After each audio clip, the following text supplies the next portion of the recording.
नमस्कार दोस्तों, कैसे हैं आप। मेरी आज की कहानी है सबक। अंजना बेटी, एक बात पूछूं, अगर बुरा ना मानो तो जिस तरह अभी तुम अपनी बेटी के सारे काम करती हो, उसके कपड़े धोती हो, उसके लिए खाना बनाती हो, क्या बहू के आने के बाद बहू को भी इसी तरह सब कुछ करके दोगी। माँ जी, अगर बहू भी बेटी की तरह बाहर कमाने के लिए जाएगी तो मैं उसको भी सब कुछ करके दूंगी, लेकिन अगर बहू घर में बैठी रहेगी तब उसे घर का काम तो करना ही पड़ेगा। अंजना की बात सुनकर माँ जी ने कहा, अंजना बेटी, देख लेना, बहू बहू होती है और बेटी बेटी होती है। तुम्हारे यह तर्क बहू के सामने नहीं चलेंगे।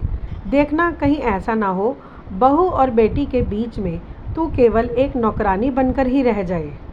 माँ जी की बात सुनकर अंजना ने हंसते हुए कहा, अरे माँ जी, तब की तब देखी जाएगी, अभी सोच सोच कर क्यों परेशान होना। ठीक 2 साल बाद अंजना सुबह 6 बजे से उठकर रसोई में लगी हुई है। अपने पति के साथ साथ बेटी के लिए भी ऑफिस जाने के लिए नाश्ता तैयार कर रही है और बेटी आराम से 8 बजे बिस्तर से उठकर बाथरूम की ओर जा रही है। और दूसरी ओर अंजना की बहू रानी अभी तक अपने कमरे में सो रही है, क्योंकि आज उसके पति की छुट्टी है। जिस दिन अंजना जी के बेटे की छुट्टी होती है उस दिन बहू सुबह का नाश्ता नहीं बनाती।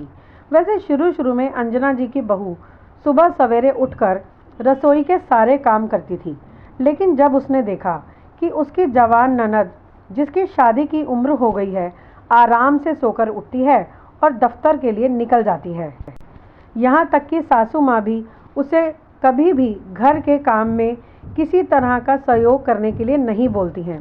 उस पर भी कभी ननद के टिफ़िन में कोई कमी रह जाती तो वह ऑफिस से ही फ़ोन करके भाभी को खरी खोटी भी सुना देती।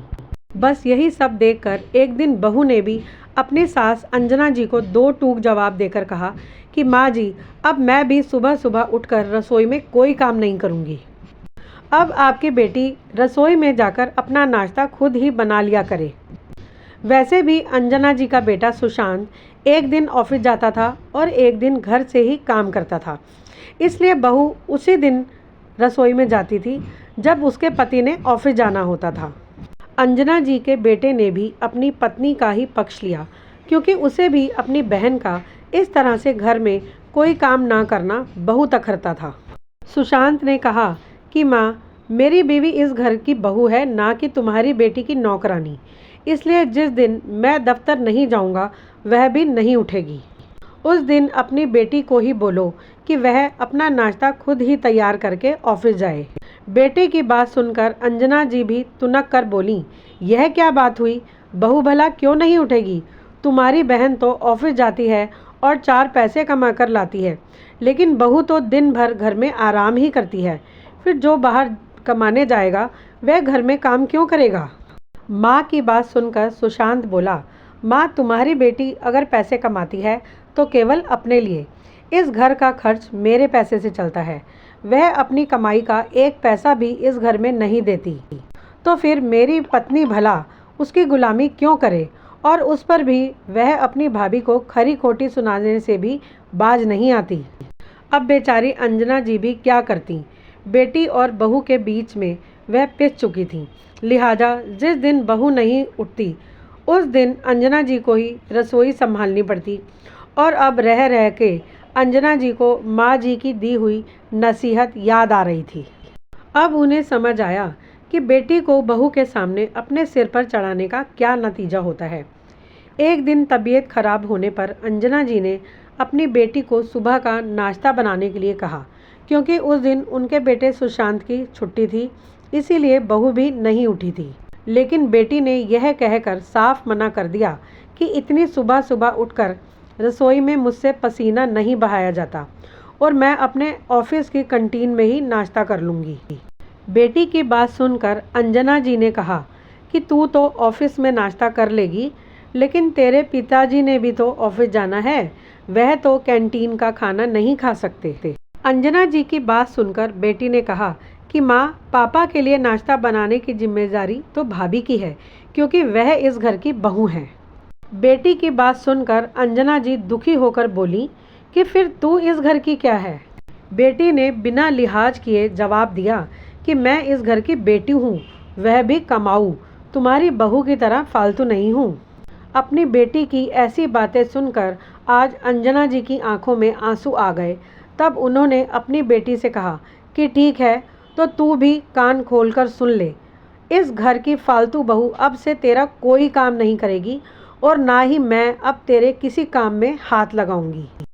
अब तू सोच ले कि तुझे क्या करना है। इतना बोलकर अंजना जी किसी तरह अपने बिस्तर से उठकर पति के लिए नाश्ता बनाने के लिए रसोई में पहुंची। लेकिन रसोई में जाते ही वह यह देखकर हैरान रह गईं कि उनकी तबीयत बिगड़ी हुई देखकर उनकी बहू पहले से ही रसोई में जाकर सबके लिए नाश्ता बना रही थी। बहू ने अपने ससुर जी को नाश्ता करवाने के बाद उनके ऑफिस के लिए लंच बॉक्स भी पैक कर दिया था। यह देखकर आज अंजना जी गदगद हो गईं। जो अंजना जी अपनी बहू में हमेशा दोष ही देखती रहती थीं, आज वह अपनी बहू के साथ खड़ी हैं और अपनी बेटी को सबक सिखाने की ठान चुकी हैं।